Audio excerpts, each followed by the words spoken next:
Assalamualaikum warahmatullahi wabarakatuh.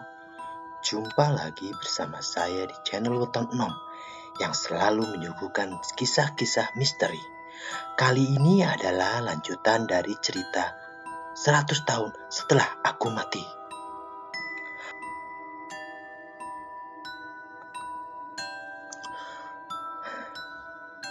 Kami berdua memang buta dengan peta Jakarta. Jalanan yang macet dan bercabang membuat kami pusing. Apalagi waktu itu adalah jam istirahat kantor. Jadi benar-benar membuat jalanan bertambah ramai. Mau tak mau kami harus menggunakan teknologi GPS.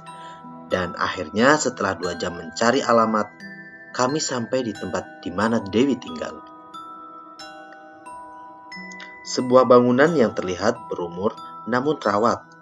Di halaman depan tampak banyak anak-anak berkisar usia 5-10 tahun sedang bermain bola plastik yang sudah penyok. Pagar besi berkarat setinggi dada mengelilingi bangunan itu. Di depan ada sebuah gapura kecil dengan sebuah papan kayu yang bertuliskan Panti Asuhan. Sebagai penanda bahwa kami tidak salah alamat, aku menunggu kode dari Risa untuk turun dan memencet bel di pintu gerbang kecil itu.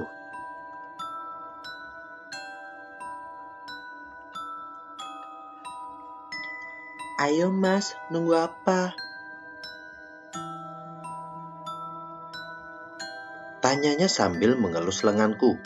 Aku hanya mengangguk sambil turun dari mobil dan memencet bel yang berada persis di samping pagar. Perlu beberapa kali aku memencet, sampai seorang ibu parubaya muncul dengan sedikit berlari menghampiri kami dan membuka gerbang. Selamat siang, ada yang bisa dibantu? Tanya ibu itu dengan tersenyum. Iya bu, maaf mengganggu. Aku mau tanya apa benar Dewi Iriana tinggal di sini? Aku Rizal, teman kuliahnya. Kesini membawa titipan yang ketinggalan pas di Jogja kemarin. Jawabku sambil menyalami ibu itu.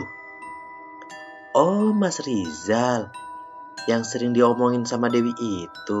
Aku Tarsih, Mas, pengurus panti. Ayo Mas masuk dulu, Dewi lagi ngurus anak-anak.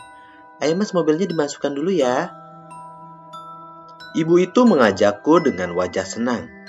Aku kembali ke dalam mobil dan disambut Risa dengan senyuman manisnya.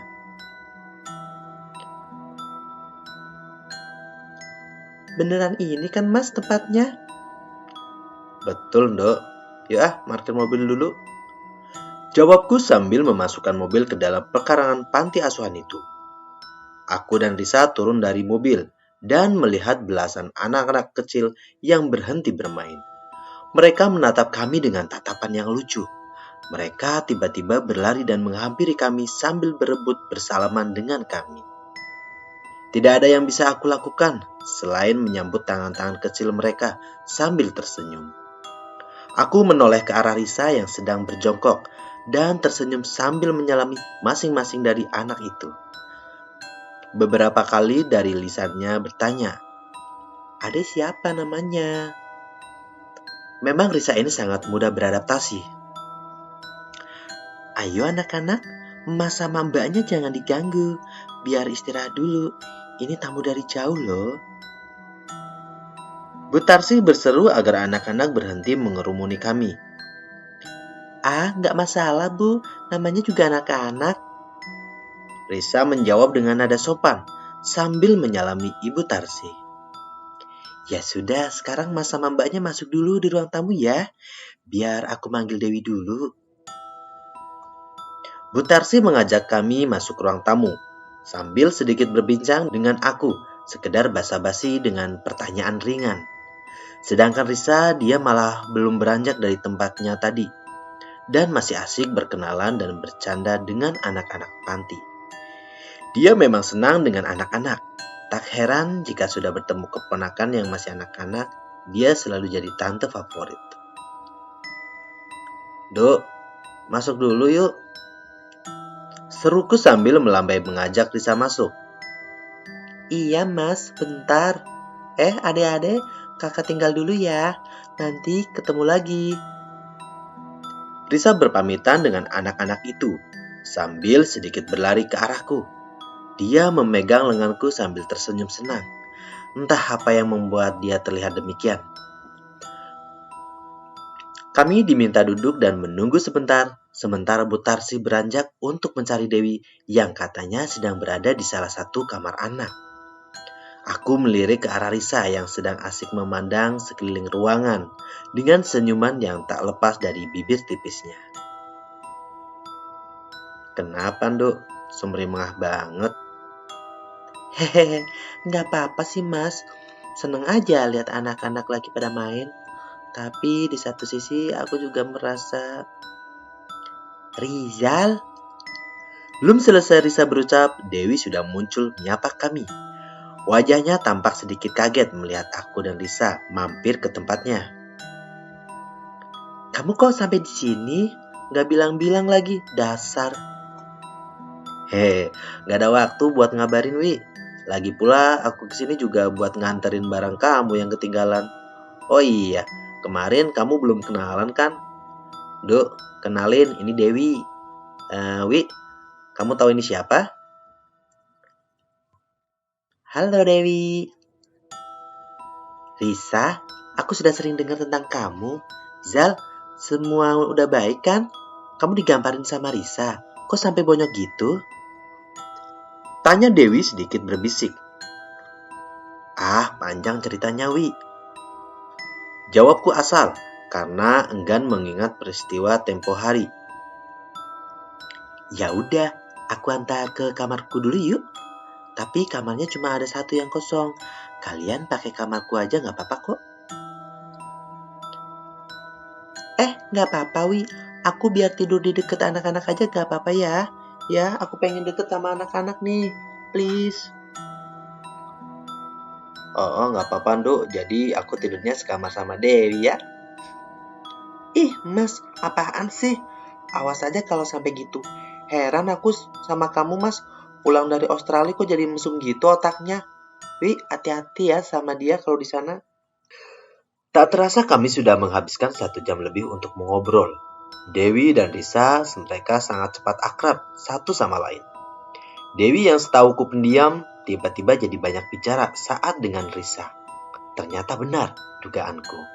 Mungkin besok akan aku jadikan bahan penelitian dengan tema penyakit menular cerewet. Hari semakin sore, aku dan Risa sudah dipersilahkan mandi dan sedikit beristirahat di ruangan kecil yang sudah disediakan untuk kami. Aku sedang duduk sebentar sambil meminum sisa teh botol yang aku bawa di tas. Sementara Risa, entah apa yang dilakukan. Dia asik membongkar tas, sepertinya mencari sesuatu. Duk, cari apa kamu? Ini Mas, aku cari cemilan ini. Ngemil terus, ntar gendut loh. Bukan buat aku Mas, buat anak-anak. Kemarin kita kelupaan, gak bawa oleh-oleh buat mereka kan? Aku di sini ngerasa kasihan sama mereka, Mas. Pandangan Risa tidak bergeming dari tasnya. Sedangkan tangannya sibuk menata beberapa bungkus snack yang sudah kami beli untuk bekal perjalanan kemarin. Jangan gitu, Nduk. Jawabku dengan serius. Jangan gitu gimana, Mas? Apa Mas gak kasihan sama mereka? Anak-anak sekecil itu udah tinggal di sini. Risa menoleh ke arahku dengan tatapan bertanya. Bukan begitu, Nduk. Kamu tahu, aku sama seperti mereka. Walaupun aku gak pernah tinggal di panti, tapi kerinduan tentang kasih sayang orang tua juga sering aku alami. Selama ini aku menghindari satu sikap dari orang lain, Nduk. Kamu tahu apa itu? Itu adalah belas kasihan. Tangan Risa berhenti bergerak. Risa yang dari tadi berada di pojok ruangan, kini beranjak dan berjalan ke arahku. Kemudian ikut duduk di sampingku. Dia mengusap lenganku lembut. Raut wajahnya seperti menyimpan pertanyaan. Maksud Mas, bukannya rasa kasihan itu menunjukkan simpati kita? Risa bertanya lagi. Itu 2 hal yang berbeda, Nduk. Rasa simpati itu seperti kamu tertarik kepada seseorang, entah itu lewat kepintarannya, wibawanya, dan lain-lain. Tapi kasihan adalah sikap di mana nuranimu berkata bahwa orang ini sangat menderita. Orang ini butuh dibantu. Orang ini lemah. Orang ini tidak bisa berbuat sesuatu jika tidak ditolong, dan lain-lain. Aku tahu maksudmu baik, Dok. Cuma sedikit sharing aja sih. Mungkin mereka masih anak-anak, tapi mereka akan dewasa juga. Dan orang yang dibesarkan dengan belas kasihan akan tumbuh jadi orang yang selalu mengharap belas kasihan orang lain. Dan percayalah, orang seperti itu tidak akan pernah hidup bahagia. Risa hanya diam, tapi dia tersenyum manis. Memang gadis ini dibekali dengan otak cerdas. Jadi tiap obrolan kami jarang sekali terjadi salah paham. Aku paham, Mas. Maafin aku ya. Betul katamu, Mas. Risa menyandarkan dagunya ke bahuku sambil berbisik manja. Tapi kalau kita keluar beli cemilan yang banyak, buat anak-anak gak apa-apa kan, Mas? Aku tersenyum mendengar permintaan Risa. Kalau itu boleh. Akhirnya kami pergi sebentar menuju sebuah minimarket yang tidak jauh dari panti itu. Aku memilih beberapa makanan yang tahan lama, seperti manisan dan asinan. Tidak lupa beberapa kaleng susu aku ambil. Sedangkan Risa, ya namanya perempuan. Dia belanja dengan tanpa aturan. Apapun makanan yang bisa masuk ke dalam keranjang belanjanya akan dia bawa. Dan jika kalian tahu jumlah barang yang Risa ambil, kalian mungkin akan heran. Ayo adik-adik, ini kakak bawain makanan. Ayo semua ambil. Risa berbicara dengan sekumpulan anak yang mengerumuninya, yang membawa 4 plastik ukuran besar yang berisi penuh dengan snack. Segera, belasan sampai puluhan anak-anak itu menggeruputi Risa yang tampak tersenyum sangat lepas. Aku memandangnya dari kursi yang tidak jauh dari tempat Risa berdiri, sambil ikut tertawa melihat Risa yang mulai kewalahan karena dikeroyok anak-anak yang saling berebut snack.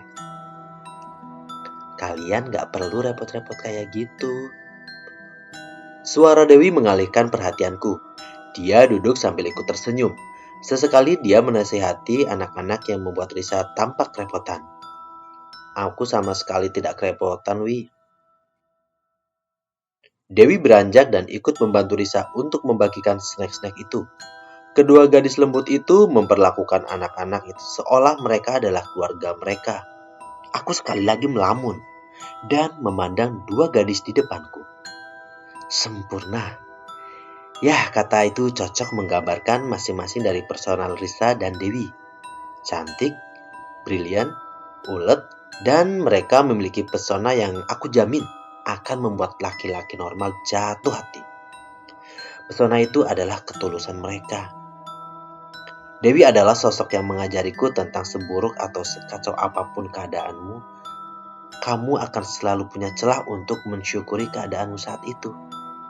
Sedangkan Risa, dia adalah orang yang menemaniku dalam setiap inci perjalanan hidupku. Dia mengajariku bahwa ketika seluruh dunia seolah tidak berpihak kepadaku, Tuhan akan mengirimkan satu orang untuk menguatkanku. Dan orang itu adalah Risa. Dia juga merupakan jawaban dari apa yang diajarkan Dewi padaku. Ya, Risa adalah hal atau celah yang harus aku syukuri keberadaannya. Beberapa kali terbesit di otakku bahwa Tuhan selalu memberikan hal baik di setiap kesulitan. Mungkin Tuhan mengirimkan hal baik itu dalam bentuk manusia bernama Risa dan Dewi. Atau mungkin mereka sebenarnya bukan manusia, melainkan malaikat yang dikurung dalam wujud manusia. Aku tidak sadar, larut dalam lamunan itu sambil senyum-senyum sendiri. Sampai mendadak ada suara yang membuyarkan lamunanku.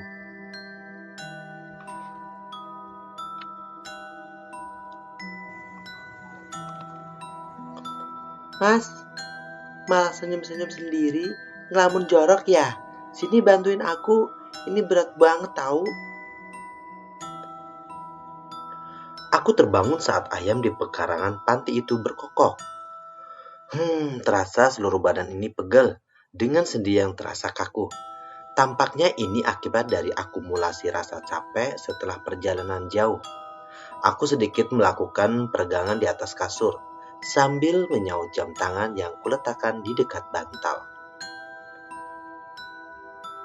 Pukul 4.15 pagi, aku segera mengganti kaos yang aku kenakan dengan pakaian yang lebih layak untuk sholat subuh.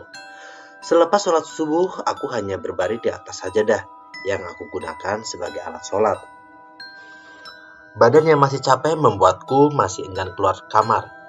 Layar HP tidak menunjukkan notifikasi apapun.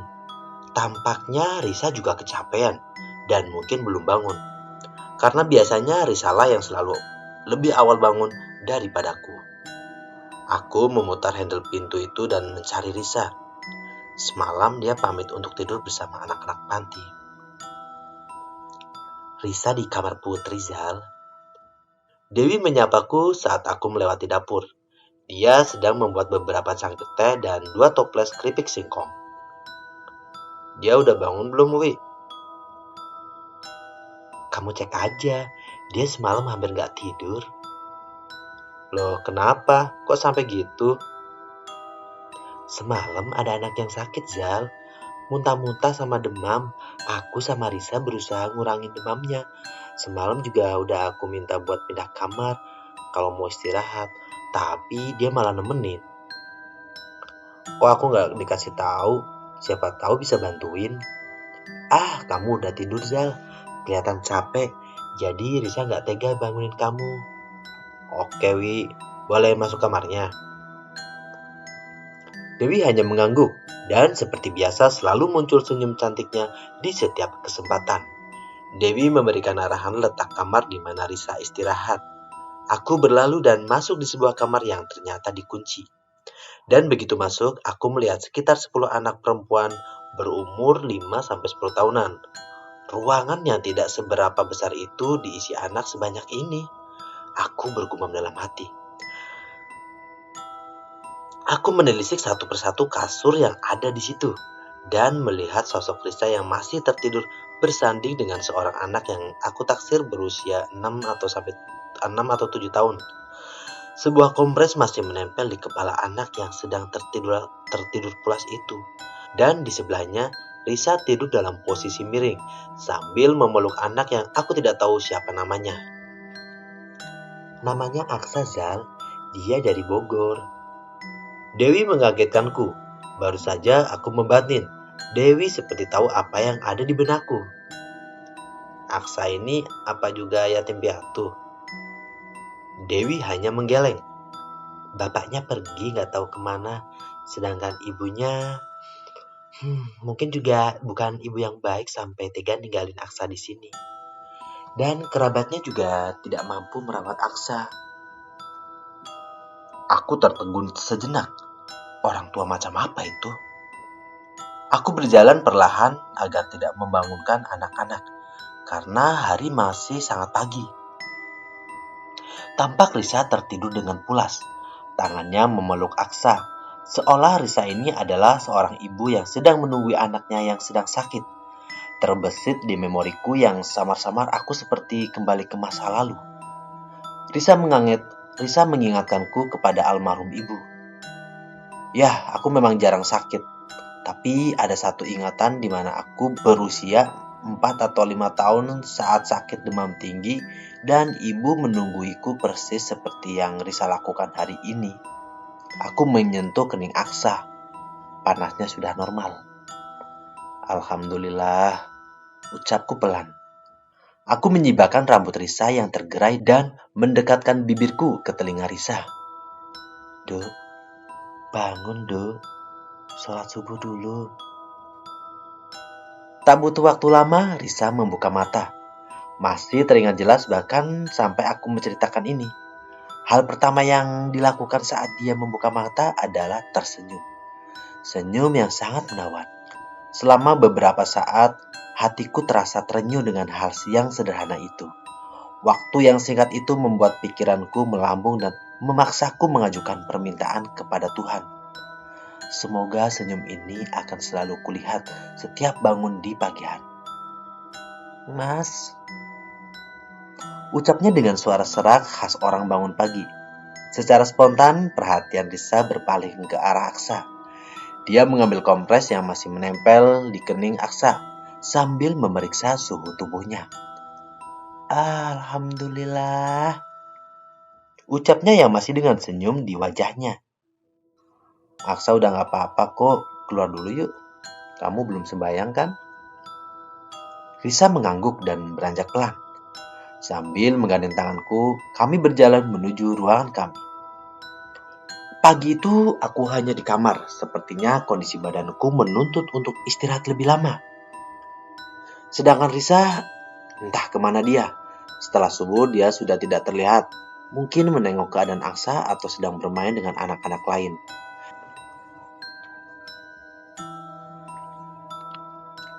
Singkatnya, aku dan Risa sudah pulang dari Jakarta tempat Dewi. Nasi gudeg manggar plus sambil ati krecak. Sedap nih. Aku mengumam saat melihat isi bungkusan itu. Sarapan pagi dengan menu yang istimewa. Sudah sangat lama saya tidak makan gudeg khas kotaku. Aku beranjak ke dapur untuk mengambil sendok dan menikmati makan pagi itu. Aku mengutak-atik HP dan mengirim SMS ke Risa, sekedar berterima kasih. Tadi pagi Risa menyiapkan makanan ini di meja makan saat aku belum bangun. Setelah subuh tadi aku memang tidur lagi, atau lebih tepatnya ketiduran. Secari kertas di atas meja menandakan bahwa ini adalah pemberian Risa. Mas, ini sarapannya ya, spesial cinta tuh. Dimakan ya, kalau nggak habis jangan dibuang. Risa. Aku hanya bisa tersenyum melihat perhatian Risa kepadaku. Terbesit rasa syukur memiliki anak itu di sampingku. Itu adalah hari ketiga setelah kami pulang dari kediaman Dewi. Walaupun dengan berat hati meninggalkan anak-anak, akhirnya Risa mau dibujuk pulang. Semalam Om Bowo juga mampir beserta istri beliau. Mereka tampak senang melihat aku sehat-sehat saja. Begitu juga dengan aku yang senang dengan Om Bowo beserta keluarga yang sehat-sehat juga. Aku tidak ingat banyak dengan kegiatanku hari itu. Yang jelas aku hanya berdiam di rumah sambil memetik gitar lamaku di kamar. Sampai sesuatu mengejutkanku. Prak! Bahaya, bahaya, bahaya. Aku terkejut dengan suara barusan. Ternyata itu adalah bunyi dari koleksi mainan robot-robotanku di masa kecil. Tanpa sebab mainan itu terjatuh dari atas rak koleksi. Bahkan mainan yang bisa bersuara itu sampai menyala. Aku memungut mainan itu yang mungkin sudah aku miliki selama belasan tahun. Benda-benda masa kecilku memang masih terawat bahkan sampai sekarang. Aneh, mainan itu menyala. Padahal sudah bertahun-tahun aku tidak mengganti baterainya. Aku memperhatikan mainan itu. Itu adalah mainan yang dibelikan almarhum ibu di pasar malam Sekaten saat aku masih TK. Lebih rinci lagi, coba aku ingat.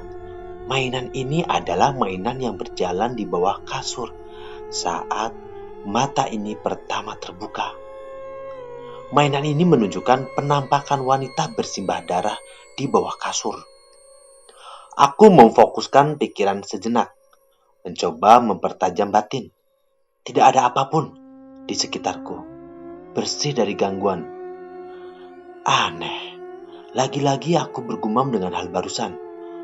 Aku mematikan tombol off mainan itu dan duduk kembali di kasur. Aku memandangi sekeliling kamar dan terlihat koleksi barang-barang lamaku. Mainan. Ya, benda koleksiku mayoritas adalah mainan. Aku ingat hampir setiap hari di masa kecilku, Bapak membelikanku mainan baru. Karena aku dulu tidak memiliki teman, jadi Bapak memberi alternatif dengan membelikanku apapun mainan yang aku sukai. Mataku tertarik mengamati tumpukan Lego di sudut rak.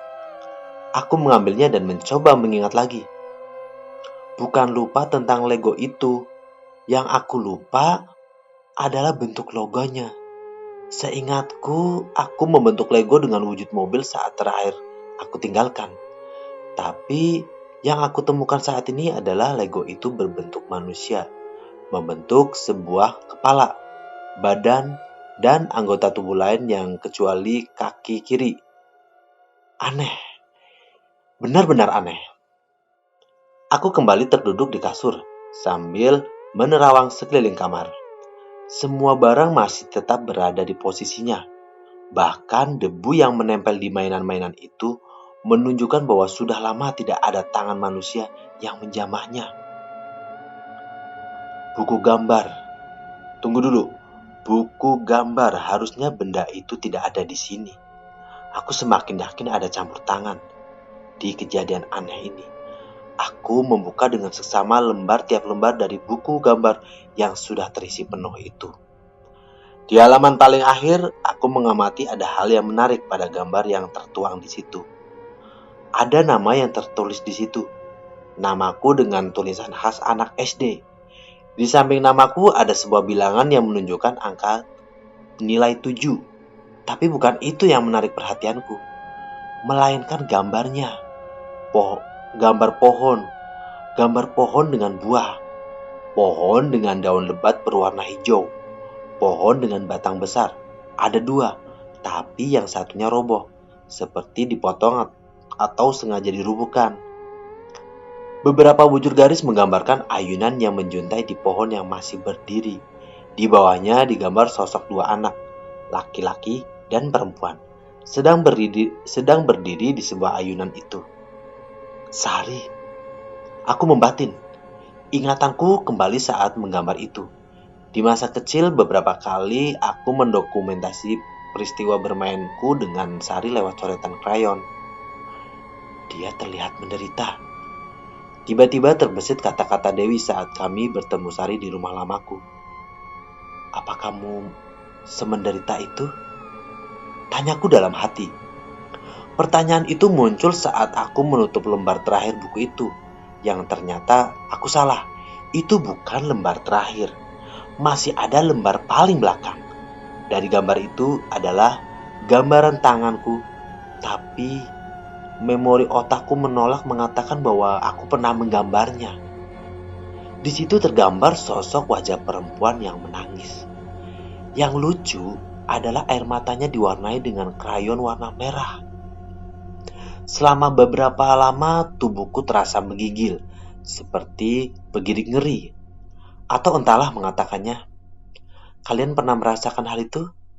Seperti tubuh kalian merinding karena dilewati sesuatu. Sari, tapi dia melarangku untuk bertemu dengannya. Aku bingung. Ini adalah pesan dari Sari. Paling tidak itu asumsi yang terbesit di nalarku. Tapi beberapa waktu lalu, Sari tidak memperbolehkanku bertemu dengannya. Belum saatnya, Rizal. Seolah itu seperti permintaan Sari. Apakah yang dimaksud Sari dan apa permintaan sebenarnya? Dan yang terpenting, apa yang bisa aku lakukan untuknya? Aku tidak sadar bahwa aku melamun cukup lama sampai mendengar suara azan zuhur.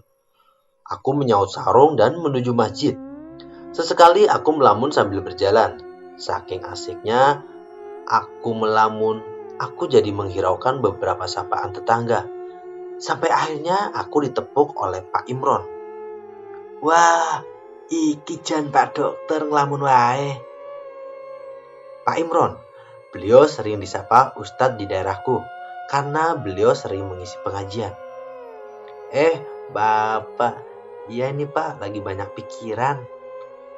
Jawabku sambil sedikit cengengesan.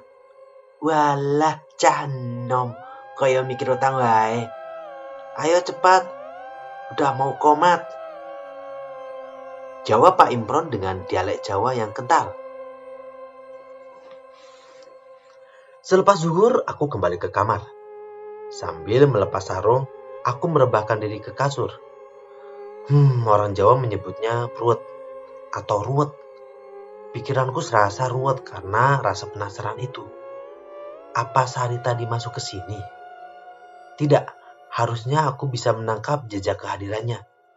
Tapi bau melati ini? Aku mencium bau melati. Kehadiran Sari biasanya ditandai dengan harum melati. Apakah dia akan datang? Aku menunggunya cukup lama. Dan yang aneh adalah aku malah tertidur. Mas, tepukan di pipiku membangunkanku. Ternyata Risa. Aku berpikir bahwa akan bertemu Sari. Ternyata tidak. Aroma melati itu tidak mendatangkan Sari. Risa masih menepuk wajahku. Mataku memang sudah terbuka. Tapi aku memang belum merespon Risa yang sudah membangunkanku. Aku akhirnya bangun sambil mengucek-ucek mata. Iya, ini udah bangun, Duk. Kebiasaan deh. Nepoknya kenceng banget. Diam. Risa diam. Dia hanya menatapku. Wajahnya menunjukkan rasa khawatir. Mas, ini beneran kamu? Aku masih belum paham dengan arah pembicaraan Risa. Ya, siapa lagi, Nduk? Ambilin air dong. Kok tenggorokanku serak banget ya? Pintaku kepada Risa. Tenggorokanku terasa serak dan kering. Apa mungkin tidurku mangap? Aku melihat kasurku yang berantakan. Mungkin tadi aku tidurnya banyak gerak. Batinku dalam hati. Makasih, Nduk.